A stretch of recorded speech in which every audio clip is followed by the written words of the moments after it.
Viewers फिर दोबारा थोड़ा स्वागत है प्रोग्राम सच्चे सच विच जी। डॉक्टर साहब साड़ी अगली ईमेल चंडीगढ़ तो वीर अमरजीत सिंह जी दी है। इन्होंने अपने पिता प्रोफैसर शेर सिंह शेर जो कि एक महान सिख स्कॉलर ते इंटरनेशनल प्रोफैसर ऑफ सिखिज्म सन दे जीवन संबंधी एक संखेप लिखत भेजी है।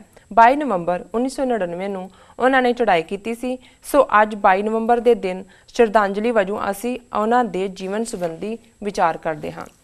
ਪੜ੍ਹਨ ਤੋਂ ਪਹਿਲਾਂ ਮੈਂ ਟਿੱਪਣੀ ਕਰਨਾ ਚਾਹੁੰਦਾ ਹਾਂ ਵੀ ਵੀਰ ਅਮਰਜੀਤ ਸਿੰਘ ਜਿਵੇਂ ਮੈਂ ਅੱਗੇ ਵੀ ਦੱਸਿਆ ਸੀ ਖੁਦ ਵੀ ਫਿਲਮ ਮੇਕਰ ਨੇ ਜੀ ਔਰ ਪੜ੍ਹਨ ਦਾ ਸ਼ੌਕ ਰੱਖਦੇ ਨੇ, ਲਗਾਤਾਰਤਾ ਨਾਲ ਸਾਨੂੰ ਲਿਖਦੇ ਨੇ ਜੀ। ਸੋ ਅੱਜ ਦਾ ਦਿਨ ਕਿਉਂਕਿ ਉਹ ਸਿਰਫ ਪ੍ਰੋਫੈਸਰ ਸ਼ੇਰ ਸਿੰਘ ਸ਼ੇਰ ਉਹਨਾਂ ਦੇ ਪਿਤਾ ਜੀ ਨਹੀਂ ਸਨ, ਇੰਟਰਨੈਸ਼ਨਲ ਪ੍ਰੋਫੈਸਰ ਆਫ ਸਿੱਖਿਜ਼ਮ ਦੇ ਨਾਤੇ ਪੰਥ ਨੇ ਉਹਨਾਂ ਨੂੰ ਬਹੁਤ ਉੱਚਾ ਇਹ ਆਨਰ ਦਿੱਤਾ ਜੀ। ਔਰ ਫਿਰ ਉਹਨਾਂ ਦੀ ਪਿਕਚਰ ਵੀ ਇਸ ਵੇਲੇ ਸੈਂਟਰਲ ਸਿੱਖ ਮਿਊਜ਼ੀਅਮ ਅੰਮ੍ਰਿਤਸਰ ਦੇ ਵਿੱਚ ਜਿਹੜੀ ਹੈ ਉਹ ਉਹਨਾਂ ਨੇ ਸੁਸ਼ੋਭਿਤ ਕੀਤੀ ਹੈ ਜੀ।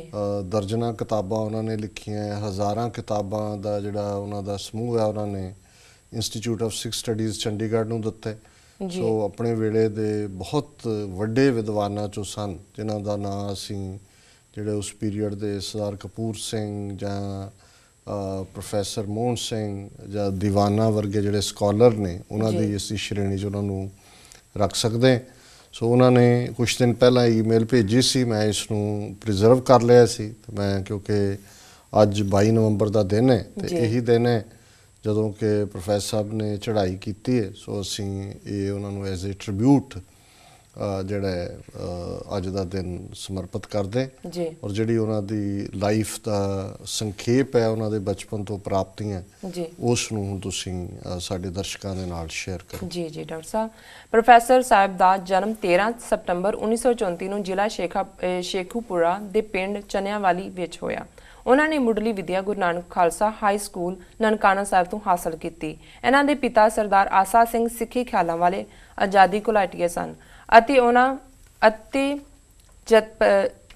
ਅਤੇ ਜਥੇਦਾਰ ਕਰਤਾਰ ਸਿੰਘ ਚੱਬਰ ਦੇ ਨੇੜਲੂ ਸਨ। ਪ੍ਰੋਫੈਸਰ ਸ਼ੇਰ ਸਿੰਘ ਜੀ ਦਾ ਬਚਪਨ ਜਥੇਦਾਰ ਜੱਬਰ ਸਿੰਘ ਦੀ ਦੇਖਰੇਖ ਹੇਠ ਹੀ ਬਤੀਤ ਹੋਇਆ। ਮੈਂ ਸ਼ੇਰ ਸਿੰਘ ਬਚਪਨ ਤੋਂ ਹੀ ਕਵਿਤਾ ਲਿਖਣ ਲੱਗ ਪਏ ਸਨ। 10 ਸਾਲ ਦੀ ਉਮਰ ਵਿੱਚ ਨਨਕਾਣਾ ਸਾਹਿਬ ਦੇ ਸਾਲਾਨਾ ਸਮਾਗਮ ਵਿੱਚ ਉਹਨਾਂ ਨੇ ਪਹਿਲਾ ਇਨਾਮ ਹਾਸਲ ਕੀਤਾ।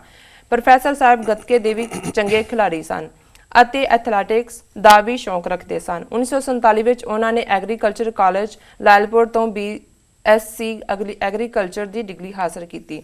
ਦੇਸ਼ ਵੰਡ ਤੋਂ ਬਾਅਦ ਉਹ ਆਪਣੇ ਮਾਤਾ ਪਿਤਾ ਨੂੰ ਲੈ ਕੇ ਕਰਨਾਲ ਵਿੱਚ ਵਸ ਗਏ ਜਿੱਥੇ ਕਿ ਉਹਨਾਂ ਨੂੰ ਜ਼ਮੀਨ ਅਲਾਟ ਹੋਈ।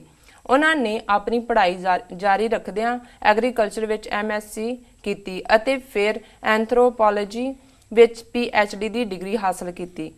ਉਸ ਤੋਂ ਬਾਅਦ ਗਵਰਨਮੈਂਟ ਬਰਜਿੰਦਰ ਕਾਲਜ ਫਰੀਦਕੋਟ ਵਿਖੇ ਪ੍ਰੋਫੈਸਰ ਲੱਗ ਗਏ। ਇੱਥੋਂ ਤਰੱਕੀ ਕਰਦਿਆਂ ਉਹ station director all India radio ਬਣੇ ਅਤੇ ਦਿੱਲੀ, ਬੰਬਈ, ਜੈਪੁਰ, ਜਲੰਧਰ ਆਦਿ ਥਾਵਾਂ ਤੇ ਤਾਇਨਾਤ ਰਹੇ। ਪੰਜਾਬੀ ਸੂਬਾ ਸੰਘਰਸ਼ ਦੌਰਾਨ ਕੇਂਦਰ ਸਰਕਾਰ ਦੀਆਂ ਸਿੱਖ ਵਿਰੋਧੀ ਨੀਤੀਆਂ ਦੇ ਵਿਰੋਧ ਵਿੱਚ ਉਹਨਾਂ ਨੇ ਅਸਤੀਫਾ ਦੇ ਦਿੱਤਾ। ਉਹ ਗੁਰੂ ਗੋਬਿੰਦ ਸਿੰਘ ਜੀ ਦੇ ਸੱਚੇ ਸੁੱਚੇ ਸਿੱਖ ਸਨ ਅਤੇ ਉਹਨਾਂ ਨੇ ਸਿਧਾਂਤਾਂ ਨਾਲ ਕਦੀ ਸਮਝੌਤਾ ਨਹੀਂ ਕੀਤਾ। 1967 ਵਿੱਚ ਉਹ ਸ਼ਹੀਦ ਸਿੱਖ ਮਿਸ਼ਨਰੀ ਕਾਲਜ ਅੰਮ੍ਰਿਤਸਰ ਦੇ ਪ੍ਰਿੰਸੀਪਲ ਬਣੇ, ਪਰ ਸੰਤ ਫਤਿਹ ਸਿੰਘ ਤੇ ਉਹਦੇ ਸਾਥੀਆਂ ਦੀਆਂ ਨੀਤੀਆਂ ਨਾਲ ਮਤਭੇਦ ਹੋਣ ਕਰਕੇ ਉਹ ਅਸਤੀਫਾ ਦੇ ਕੇ 1969 ਵਿੱਚ ਚੰਡੀਗੜ੍ਹ ਆ ਵਸੇ। ਪੰਜਾਬ ਦੇ ਮੁੱਖ ਮੰਤਰੀ ਜਸਟਿਸ ਗੁਰਨਾਮ ਸਿੰਘ ਨੇ ਉਹਨਾਂ ਨੂੰ ਪੰਜਾਬ ਦੇ ਗਵਰਨਰ ਦਾ OSD ਬਣਾ ਦਿੱਤਾ, ਪਰ ਇੱਥੇ ਵੀ ਐਂਟੀ ਸਿੱਖ ਲਾਬੀ ਤੋਂ ਤੰਗ ਆ ਕੇ ਉਹਨਾਂ ਨੇ ਅਸਤੀਫਾ ਦੇ ਦਿੱਤਾ।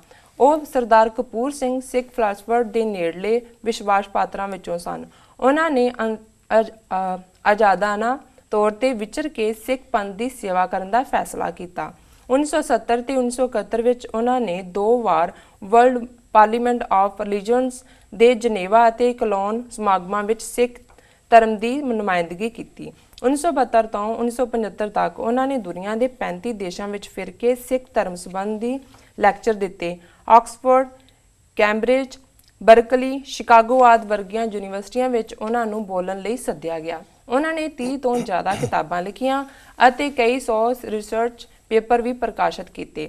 ਉਹਨਾਂ ਦੀ ਨਿੱਜੀ ਲਾਇਬ੍ਰੇਰੀ ਵਿੱਚ 6000 ਤੋਂ ਜ਼ਿਆਦਾ ਕਿਤਾਬਾਂ ਦਾ ਸੰਗ੍ਰਹਿ ਸੀ। 1962 ਵਿੱਚ ਪੰਜਾਬ ਐਗਰੀਕਲਚਰ ਯੂਨੀਵਰਸਿਟੀ ਲੁਧਿਆਣਾ ਨੇ ਉਹਨਾਂ ਨੂੰ ਪ੍ਰੋਫੈਸਰ ਐਮਰੇਟਸ ਦੇ ਅਹੁਦੇ ਨਾਲ ਨਿਵਾਜਿਆ। 5 ਮਾਰਚ 1996 ਨੂੰ ਉਹਨਾਂ ਨੂੰ ਤਖਤ ਸ੍ਰੀ ਕੇਸਗੜ੍ਹ ਸਾਹਿਬ ਵਿਖੇ ਇੰਟਰਨੈਸ਼ਨਲ ਪ੍ਰੋਫੈਸਰ ਆਫ ਸਿੱਖੀਜ਼ਮ ਦੇ ਖਿਤਾਬ ਨਾਲ ਨਿਵਾਜਿਆ ਗਿਆ। 22 ਨਵੰਬਰ 1999 ਨੂੰ ਪ੍ਰੋਫੈਸਰ ਸਾਹਿਬ ਇਸ ਜਹਾਨ ਤੋਂ ਕੂਚ ਕਰ ਗਏ। ਉਹਨਾਂ ਦੀ ਇੱਛਾ ਮੁਤਾਬਕ ਉਹਨਾਂ ਦੀਆਂ ਕਿਤਾਬਾਂ ਦਾ ਸੰਗ੍ਰਹਿ institute of Sikh studies Chandigarh the library ਵਿੱਚ ਰੱਖਿਆ ਗਿਆ। ਪ੍ਰੋਫੈਸਰ ਸਾਹਿਬ ਦੀ ਤਸਵੀਰ 5 ਅਗਸਤ 2009 ਨੂੰ ਸੈਂਟਰਲ ਸਿੱਖ ਮਿਊਜ਼ੀਅਮ ਅੰਮ੍ਰਿਤਸਰ ਵਿੱਚ ਸੁਸ਼ੋਭਿਤ ਕੀਤੀ ਗਈ। ਜੀ ਡਾਕਟਰ ਸਾਹਿਬ।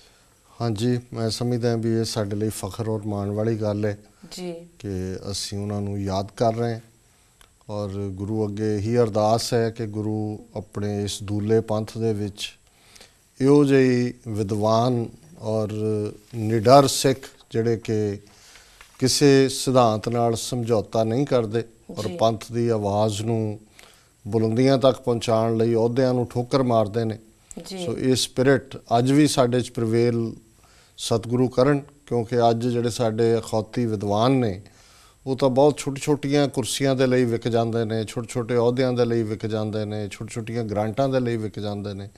ਸੋ ਇਹ ਸਰ ਕਪੂਰ ਸਿੰਘ ਜਾਂ ਪ੍ਰੋਫੈਸਰ ਸ਼ੇਰ ਸਿੰਘ ਵਰਗੇ ਇਹ ਅਲਬੇਲੇ ਕਿਸਮ ਦੇ ਸਿੱਖ ਸਨ ਜਿਨ੍ਹਾਂ ਨੂੰ ਗੁਰੂ ਨੇ ਮਾਲਾ ਮਾਲ ਕੀਤਾ ਸੀ ਵਿਦਵਤਾ ਨਾਲ, ਪਰ ਰੌਸ਼ਨ ਜ਼ਮੀਰ ਸਨ ਔਰ ਇਹਨਾਂ ਨੇ ਬੜੀ ਧੜੱਲੇਦਾਰੀ ਦੇ ਨਾਲ ਜਿਹੜੀ ਹੈ ਕੌਮ ਦੀ ਕਿਸਮਤ ਘੜਨ ਦੇ ਲਈ ਆਪਣਾ ਰੋਲ ਅਦਾ ਕੀਤਾ। ਧੜੱਲੇ ਦੇ ਨਾਲ ਇਹਨਾਂ ਨੇ ਕੌਮੀ ਅਣਖ ਦਾ ਮੁਜ਼ਾਹਰਾ ਕੀਤਾ ਔਰ ਗੁਰਮਤ ਦੀ ਜਿਹੜੀ ਹੈ ਉਹ ਭਾਰੀ ਸੇਵਾ ਕੀਤੀ। ਜੀ ਡਾਕਟਰ ਸਾਹਿਬ, ਸਾਡੀ ਅਗਲੀ ਈਮੇਲ ਨਿਊਯਾਰਕ ਤੋਂ ਡਾਕਟਰ ਰਣਜੀਤ ਸਿੰਘ ਜੀ ਦੀ ਹੈ। ਇਹ ਲਿਖਦੇ ਹਨ, ਪਿਆਰੇ ਡਾਕਟਰ ਸਾਹਿਬ ਜੀਓ, ਗੁਰਫਤਿਹ। ਮੇਰੀ ਬੇਨਤੀ ਹੈ ਕਿ ਸੱਚੋ ਸੱਚ ਪ੍ਰੋਗਰਾਮ ਦਾ ਇੱਕ ਹੋਰ ਸੈਕਸ਼ਨ ਹੋਣਾ ਚਾਹੀਦਾ ਹੈ ਜਿਸ ਵਿੱਚ ਦਿਨ ਦੀਆਂ ਅਹਿਮ 1 ਜਾਂ 2 ਖਬਰਾਂ ਦਾ ਤੁਹਾਡੇ ਵੱਲੋਂ ਖੁਲਾਸਾ ਕੀਤਾ ਜਾਵੇ। ਖੁਲਾਸੇ ਲਈ ਸਮਾਂ ਕੱਢਣ ਵਾਸਤੇ ਤੁਸੀਂ ਨਵੇਂ ਵਿਸ਼ਿਆਂ ਵਾਲੀ ਈਮੇਲਜ਼ ਨੂੰ ਪੜ੍ਹੋ। ਜਿਹੜੇ ਮੁੱਦਿਆਂ ਬਾਰੇ ਤੁਸੀਂ ਪਹਿਲਾਂ ਵਿਚਾਰ ਦੇ ਚੁੱਕੇ ਹੋ ਉਸ ਬਾਰੇ ਦਰਸ਼ਕਾਂ ਨੂੰ ਕਿਹਾ ਜਾਵੇ ਕਿ ਉਹ ਆਰਕਾਈਵਜ਼ ਵਿੱਚ ਜਾ ਕੇ ਇਸ ਦਾ ਜਵਾਬ ਸੁਣਨ। ਪ੍ਰੋਗਰਾਮ ਸੰਬੰਧੀ ਦੂਸਰਾ ਸੁਝਾਅ ਇਹ ਹੈ ਕਿ ਤੁਸੀਂ ਇਤਿਹਾਸ ਸੈਕਸ਼ਨ ਵਿਚਲੇ ਅੱਜ ਦੇ ਦਿਨ ਦੀਆਂ ਘਟਨਾਵਾਂ ਨੂੰ ਹੋਰ ਵੀ ਸੰਖੇਪ ਕਰ ਸਕਦੇ ਹੋ। ਸਿਰਫ ਬਹੁਤ ਹੀ ਅਹਿਮ ਘਟਨਾਵਾਂ ਦਾ ਜ਼ਿਕਰ ਕੀਤਾ ਜਾਵੇ। ਤੁਹਾਡਾ ਅਖੀਰਲਾ ਅੱਜ ਦਾ ਵਿਚਾਰ ਸੈਕਸ਼ਨ ਬਹੁਤ ਵਧੀਆ ਹੈ, ਉਸ ਨਾਲ ਬਿਲਕੁਲ ਕੋਈ ਛੇੜਛਾੜ ਨਾ ਕੀਤੀ ਜਾਵੇ। ਜੀ ਡਾਕਟਰ ਸਾਹਿਬ। ਡਾਕਟਰ ਰਣਜੀਤ ਸਿੰਘ ਜੀ ਦਾ ਬਹੁਤ ਬਹੁਤ ਧੰਨਵਾਦ। ਸਾਡੇ ਸਾਥੀ ਸਹਿਯੋਗੀ ਮਦਦਗਾਰ ਨੇ ਜੀ।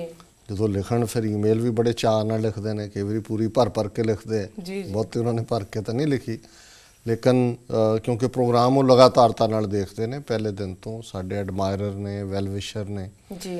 ਔਰ ਅਸੀਂ ਸਮਝਦੇ ਹਾਂ ਵੀ ਜਦੋਂ ਅਸੀਂ ਸੁਝਾਅ ਦੀ ਗੱਲ ਕਰਦੇ ਹਾਂ ਜਾਂ ਅਸੀਂ ਇਨਪੁਟ ਮੰਗਦੇ ਹਾਂ ਤਾਂ ਫਿਰ ਉਹ ਆਪਣੇ ਬੇਗਾਨੇ ਆ, ਹਰ ਇੱਕ ਤੋਂ ਹੀ ਆਈ ਇਨਪੁਟ ਨੂੰ ਅਸੀਂ ਗੰਭੀਰਤਾ ਦੇ ਨਾਲ ਲੈਂਦੇ ਜੀ। ਸੋ ਉਹਨਾਂ ਵੱਲੋਂ ਇਹ ਦਿੱਤੀ ਗਈ ਇਨਪੁਟ ਨੂੰ ਵੀ ਅਸੀਂ ਗੰਭੀਰਤਾ ਨਾਲ ਲੈਂਦੇ।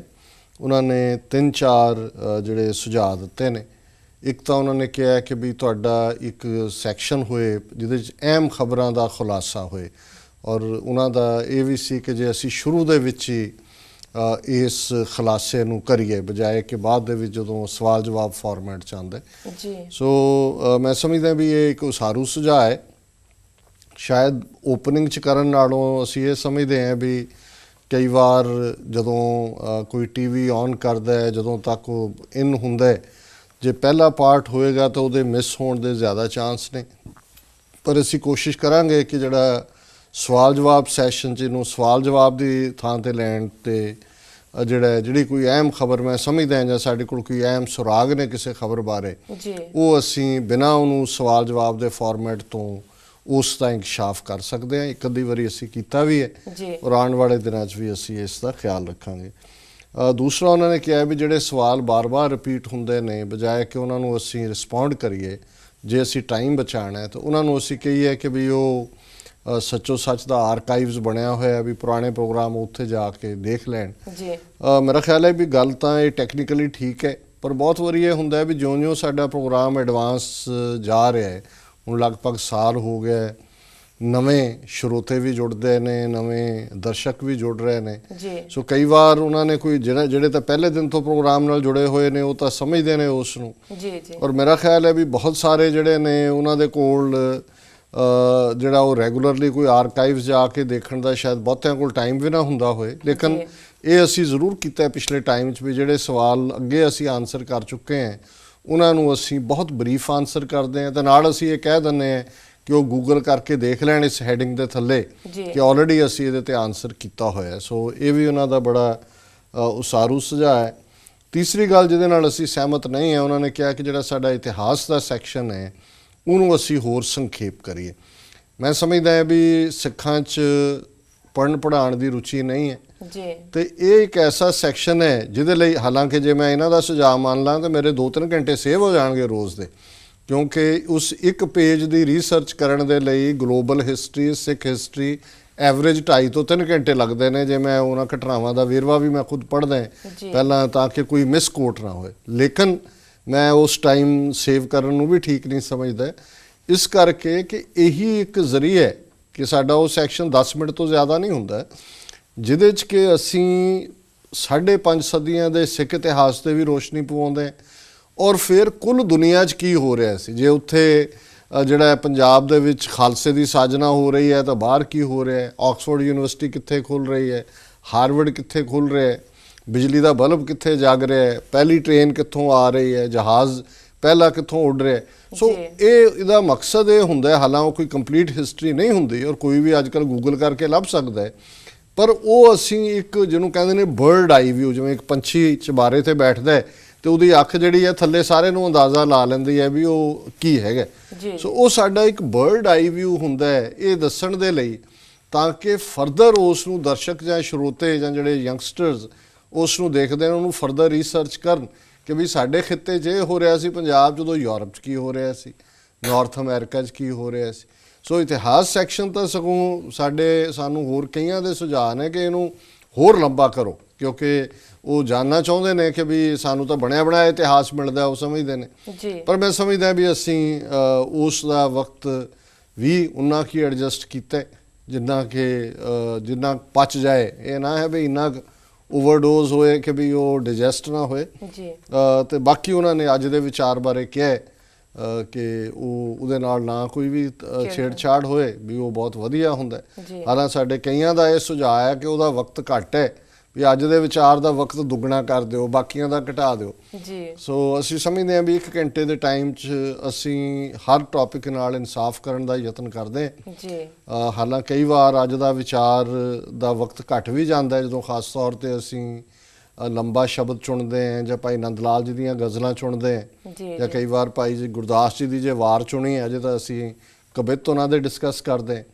ਪਰ ਇਸ ਦਾ ਵੀ ਜਿਹੜਾ ਸਾਡਾ ਲਾਸਟ ਸੈਕਸ਼ਨ ਹੈ ਇਹ ਸਾਡੇ ਦਰਸ਼ਕ ਬਹੁਤ ਪਸੰਦ ਕਰਦੇ ਨੇ, ਕਿਉਂਕਿ 5-6 ਮਿੰਟ ਦੇ ਵਿੱਚ ਜਿਹੜਾ ਅਸੀਂ ਅਧਿਆਤਮ, ਗੁਰਬਾਣੀ ਇਸ ਪਾਸੇ ਵੱਲ ਜਿਹੜਾ ਅਲਟੀਮੇਟ ਸਾਡੇ ਜੀਵਨ ਦੀ ਟਰੂਥ ਹੈ ਉਸ ਵੱਲ ਜਾਂਦੇ ਹਾਂ। ਸੋ ਡਾਕਟਰ ਸਾਹਿਬ ਦਾ ਬਹੁਤ ਬਹੁਤ ਧੰਨਵਾਦ, ਉਹਨਾਂ ਨੇ ਸਾਨੂੰ ਲਿਖਿਆ। ਜੀ ਡਾਕਟਰ ਸਾਹਿਬ, ਇਸ ਦੇ ਨਾਲ ਲੈਣੇ ਬ੍ਰੇਕ। ਵੀਅਰਸ ਤੁਸੀਂ ਕਿਤੇ ਨਹੀਂ ਜਾਣਾ, ਮਿਲਦੇ ਹਾਂ ਕਮਰਸ਼ੀਅਲ ਬ੍ਰੇਕ ਤੋਂ ਬਾਅਦ।